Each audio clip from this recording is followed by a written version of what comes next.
গতকাল ছিল আমাদের ডাহার গঙ্গারাস্তা মোড়ের বাজার মাঠে সেই বহু প্রতীক্ষিত মৎসব, যে মৎসবের জন্য সারা বছর অপেক্ষা করে থাকে এলাকার মানুষ। তাই প্রতি বছর এই সময় বহু মানুষের সমাগম হয় এখানে। এই জন্য দূর দূরান্ত থেকে মানুষ আসে মৎসব সেবায় অংশ নিতে। 6 দিন ধরে হরিনাম সংকীর্তন চলার পর আজই ছিল মূল মৎসব। আর আজকের ভোগের মেনু শুনলে অবাক হয়ে যাবে। আজ ভক্তদের জন্য করা হয়েছিল খিচুড়ি, বাঁধাকপির তরকারি, আলুর দম, চাটনি, পায়েস আর তার সাথে পোলাও। আর তোমরা শুনলে অবাক হবে, প্রায় 4 কুইন্টাল চালের পোলাও করা হয়েছিল আজ এখানে। সবচেয়ে অবাক করা বিষয়, আজ রান্না শুরু হয়েছে ভোর 4টে থেকে, যা চলবে টানা রাত 11টা পর্যন্ত। শুধু রান্না না, একদিকে চলছে হরিনাম কীর্তন, অন্যদিকে হাজার হাজার মানুষের সেবা। ভাবতে পারো কতটা পরিশ্রম আর ভক্তি থাকলে এমন সেবা সম্ভব।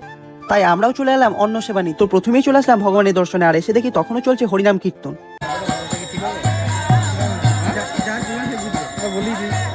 তার সাথে এইদিকে মানুষের সেবা। আর একটু এদিক ওদিক ঘুরতেই হঠাৎ দেখা হয়ে গেল আমার দুজন খুব মিষ্টি ফলোয়ার্সের সাথে। আর ওরা এসে আমার সঙ্গে অনেকক্ষণ কথা বললো, তার সাথে আমার ভিডিওরও প্রশংসা করলো। আর কথা বলতে বলতে জানতে পারলাম ওদের বাড়ি আমাদের এখানে। সত্যি বলতে কি, যারা ভিডিও বানাও তারা বুঝবে এই অনুভূতির দাম কতটা। নিজের এলাকার মানুষ যখন এসে বলে দাদা তোমার ভিডিও খুব ভালো লাগে, এর থেকে বড় পাওয়া আর কিছুই হয় না। আর তোমাদের এই ভালোবাসা সাপোর্টই আমাকে আরো ভালো কিছু করার অনুপ্রেরণা দেয়। তাই তোমাদের সবাইকে মন থেকে অনেক অনেক ধন্যবাদ। এইভাবেই তোমরা পাশে থেকেও ভালোবাসা দিও। চলো বাই, দেখা হচ্ছে নেক্সট ব্লগে।